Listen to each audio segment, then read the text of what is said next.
With the big game right around the corner, I'm spending all week comparing players from the Chiefs, my favorite team, candidly, and the Niners to some of our favorite stocks because I love football, and I think it's just a great analogy for the market because, I'm always trying to get you involved. Tonight, we're talking running backs. The thing about this position is it used to be a lot more important than it is now. Just like the market, football's always changing. In recent years, teams have been putting a lot more emphasis on their passing game, particularly the Chiefs, by the way, rather than running the ball down the field. As a result, running backs get fewer opportunities to make big plays. For those of you who play fantasy football, which I love and even do a TV show called, Bull Market Fantasy, we're in hiatus right now, quarterbacks and wide receivers are being drafted earlier and earlier. There are few star running backs and really what we call RBC, running back by committee, RBBC. Those are the worst, okay? That's where a group of lesser-known players share the workload throughout the game. When you see running back by committee, you're talking about not doing well if you pick one of those players from fantasy. Now, consider the diminished role of the running back in the NFL today. Well, you know what that reminds me of? Reminds me of the down-and-out auto industry. I mean, this is a group that used to be essential to the economy, but lately it's become one of the ugliest corners of the market. Same with all of its accoutrements. Just ask 3M. Despite a fabulous multi-year expansion for the economy, the old-school auto stocks have been hammered. It pains me to say this, but at this point, Ford and General Motors trade like bond market equivalents. They pay you big dividends, and that's about it. But who knows if Ford's payout is even safe or if it's about to be carted off the field. However, when you find a good enough player with a new strategy, they can buck the trend. When it comes to the NFL, that player in San Francisco is Raheem Mostert. He's a monster. He's a journeyman, though. He just turned star and just had a breakout season, followed by a truly incredible performance in the playoffs. Mostert's Wall Street equivalent, Tesla. That's right. It's a stock that exploded higher over the past few months. People finally realized the scale of the opportunity is here. I mean, the parallels between Raheem and Tesla are extraordinary. Raheem Mostert had a good, but not a remarkable college career. He went undrafted in 2015, and his first few seasons were nothing to write home about as he bounced between 5 different teams. In 2017, he rejoined the Niners, and he finally started seeing some legitimate playtime, even if his production wasn't quite there yet. By 2018, he was putting up solid numbers, and this past year, Raheem, well, you could have stolen him in the draft. He has done so well now. Mostert really broke out, frankly, just 9 days ago, when the Niners took the Packers in the NFC Championship. After his fellow running back Tevin Coleman went down with a separated shoulder, the onus fell on Mostert to carry the offense, and boy, did he deliver. Over the course of the game, Mostert ended up carrying the ball 29 times, total of 220 yards, 4 touchdowns, setting multiple postseason records along the way. It was stunning. Cometh the hour, cometh the man.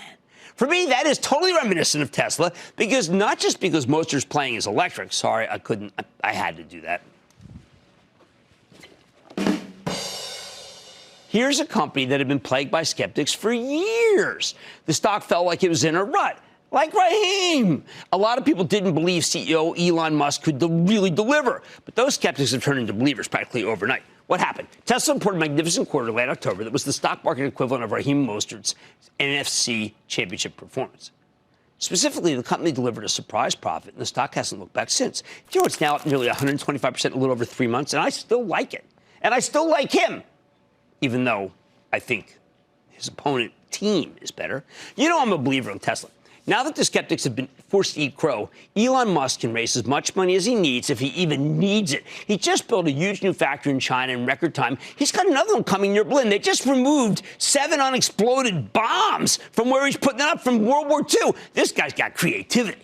And after taking a test drive of the Model X, I can tell you that it is the real thing. No, it wasn't just the drive that made me like it. It was the balance sheet.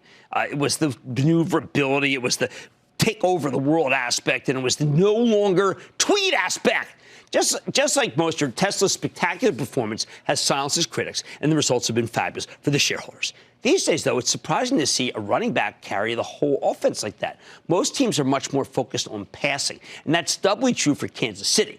Rather than relying on star players, the Chiefs have one of those running back by committee setups that I can't stand, primarily consisting of 4 players like this guy Damian Williams. These guys don't get many chances to shine because Kansas City's whole strategy is built around passing the ball and, of course, having the quarterback we named yesterday, Mahomes, run it. In short, the Kansas City running back by committee is the perfect example of what the position mostly looks like these days. Very few teams have a single dynamic back like San Francisco had with Mostert last week. That's a big change from even a few years ago, when running backs were still arguably the most important day-to-day players on the field. And that's why I keep thinking that this transition reminds me of what used to be the case with the automakers, with old school Ford and GM. Those used to be great.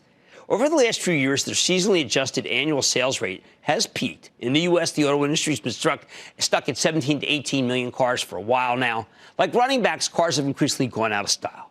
Younger customers would rather use Uber or Lyft than go through the hassle of owning a car. They'll forget the insurance, the parking, or if they're going to buy one, they're happy to buy used. That's why the used car companies are doing so well. As a result, General Motors has been stuck in the 30s for seemingly forever. Ford's much worse. In 2015, this thing was trading at 16. Now it's at $8 and change. That's not a stock split.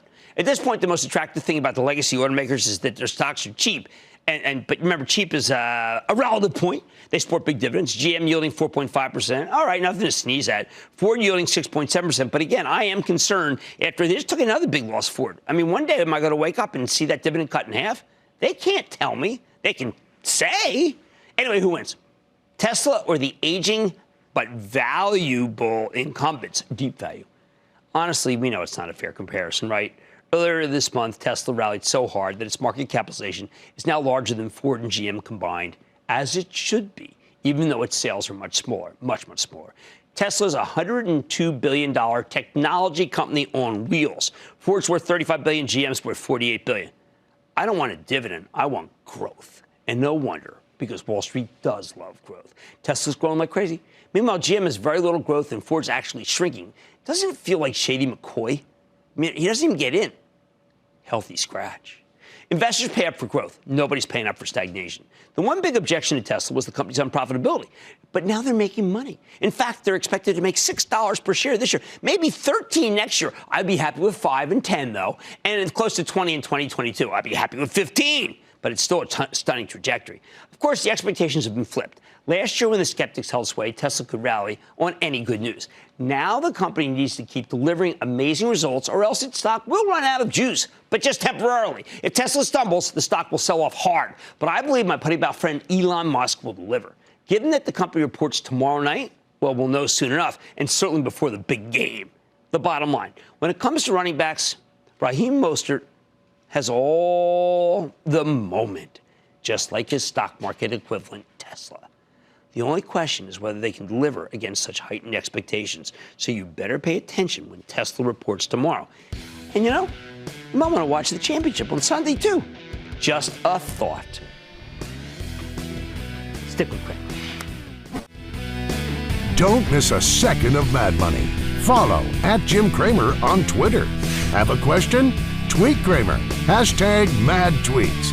Send Jim an email to madmoney@cnbc.com or give us a call at 1-800-743-CNBC.